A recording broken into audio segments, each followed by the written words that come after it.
Good morning, everyone. Today is May the 28th, and this is Trading Market Futures in 5 charts. We're going to take a look at things from a wide angle. Remember, whenever I talk about things these days, because there are so many fluctuations moving all around the market, we've got to think about things from a big picture perspective.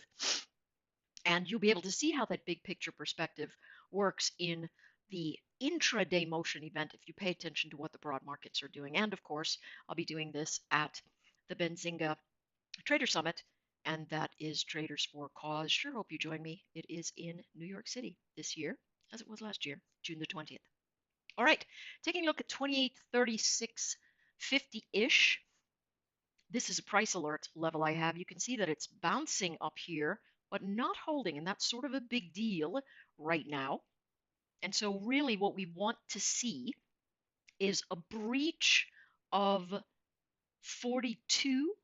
If it breaches 42, then the pullback action is very likely to hold the 26 area, and so a pullback from that zone will allow you to potentially catch the updraft.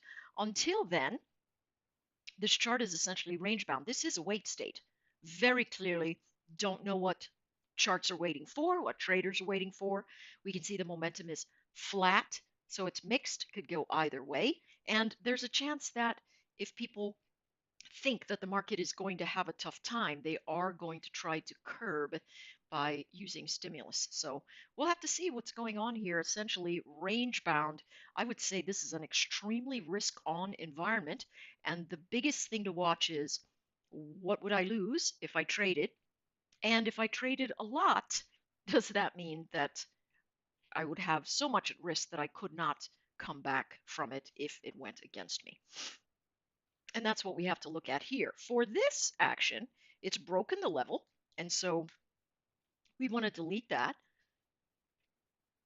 But we also want to see if there are any changes in the momentum state. And really, it's a bottoming formation for now, meaning that traders are really trying to struggle to hold this edge, but everything says the bounce action should essentially fade. Here is a weak trend line.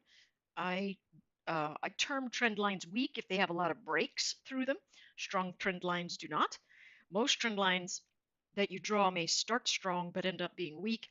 It depends on what the broad market is doing. So here we're taking a look at some negative pressure overall. So the bounces into resistance are going to be selling opportunities. The big press forward is going to be up above 381, 73.81. Right here, if we can get up above that level, and pull back and hold above our congestion zone, we will change direction, right? These are 6-hour candlesticks, so that could take a day or two. For the YM, it has not lost its form. Pardon me, allergies. It has not lost its form, and so it is holding in this space. The problem is this could also be some sort of very sideways pattern or a formation that really is following down a trend line. So far, if we look at the very broad motion, it is a broadening downside wedge, and that can break in either direction, and it can break hard. What we do see is the YM lifting more than either of the other indices that we looked at in terms of a momentum event, and it is holding stronger than the NQ. The NQ has been quite weak, so we really want to be very careful there, anticipating. Listen, everybody wants to be all in when a big move comes. Fact of the matter is that's a gambling state, and a lot of times guys who do that, if they're lucky, they make a ton of money and then they go off and build a hedge fund for themselves and live off of their past. And then for everybody else, they're feeding pigeons in the park.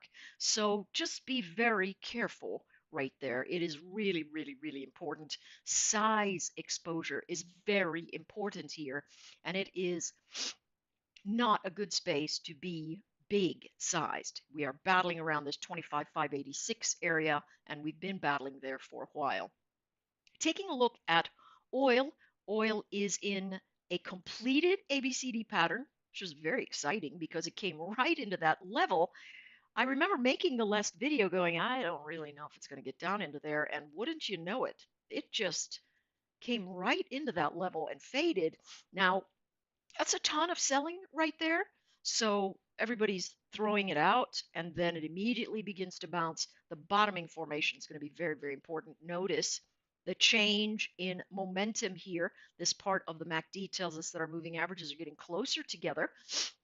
And the moment they start getting closer together, there is upside pressure lift. So in order to be short, you'd need a failed retest there.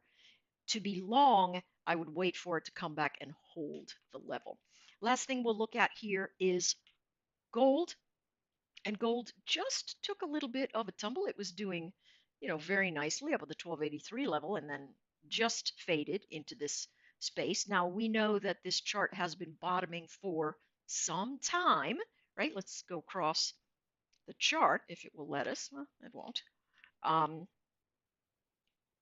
if we take a look to the left here, we can see that we really have been trying to hold this 1270 area for some time. I read some kind of notice that said, hey, people are disgusted that gold is not moving up and so on and so forth. And so someone said something about this minor forming head and shoulders pattern. I honestly do not know. Here's what I know. This chart, when it's come into these zones, it's had buying pressure.